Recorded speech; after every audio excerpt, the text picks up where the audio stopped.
అండి, welcome to saw kitchen. ఈరోజు మనము మటికాయ పప్పు చేస్తున్నామండి. ఇక్కడ నేను 1/2 kg మటికాయలు తీసుకున్నానండి. ఫస్ట్ వాష్ చేసి పెట్టుకున్నాను. సో మటికాయ పప్పు ఎలా చేయాలో స్టార్ట్ చేద్దామండి. ఫస్ట్ ఇక్కడ మనము 3 టేబుల్ స్పూన్ ఆయిల్ యాడ్ చేస్తున్నానండి. నెక్స్ట్ ఆవాలండి,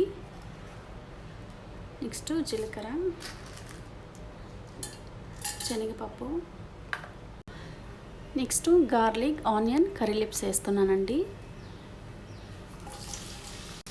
నెక్స్ట్ ఇవన్నీ కూడా గోల్డ్ కలర్కి వచ్చేంత వరకు ఫ్రై చేసుకోవాలండి. సో మంట సిమ్లో పెట్టుకొని ఫ్రై చేసుకోవాలండి. నెక్స్ట్ రెడ్ చిల్లీ అండి. నెక్స్ట్ ఈ తాలింపు అంతా కూడా ఫ్రై అయిన తర్వాత ఇక్కడ నేను 2 మీడియం సైజ్ టొమాటో తీసుకున్నానండి.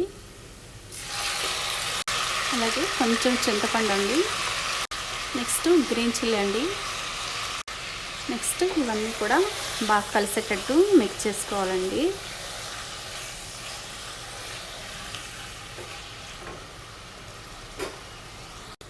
నెక్స్ట్ 1/2 టేబుల్ స్పూన్ పసుపు అండి. నెక్స్ట్ టేస్ట్కి సరిపడా సాల్ట్ అండి. నెక్స్ట్ మటికాయలన్నీ యాడ్ చేస్తున్నానండి. మటికాయలు యాడ్ చేసిన తర్వాత మరొకసారి బాగా కలిసేటట్టు మిక్స్ చేసుకోవాలండి. ఇవన్నీ కూడా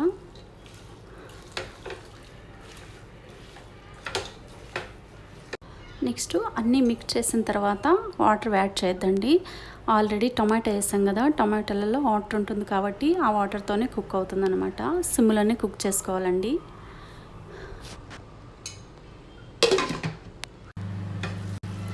ఇలా మధ్య మధ్యలో మిక్స్ చేస్తూ ఉండాలండి, లేదంటే అడుగంటిపోతాయి మటికాయలన్నీ కూడా.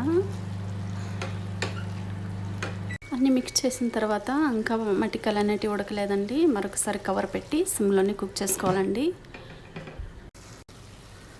సో ఆల్మోస్ట్ మనకు మటికాయ పప్పు రెడీ అయిందండి.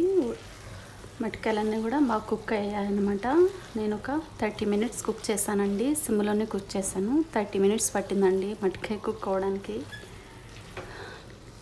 నెక్స్ట్ మటికాయ పప్పు అంతా కూల్ అయిన తర్వాత ఇలా ఒక మ్యాషనర్ తీసుకొని పప్పు అంతా కూడా ఇలా మ్యాష్ చేసుకోవాలండి. మటికాయ పప్పు అంతా కూడా ఇలా వచ్చేటట్టు మ్యాష్ చేసుకోవాలండి. వాటర్ వేయలేదండి, వాటర్ వేయకుండానే కుక్ చేశాను అనమాట. సిమ్లో కుక్ చేసుకుంటే చాలా బాగా టేస్ట్ ఉంటుందండి.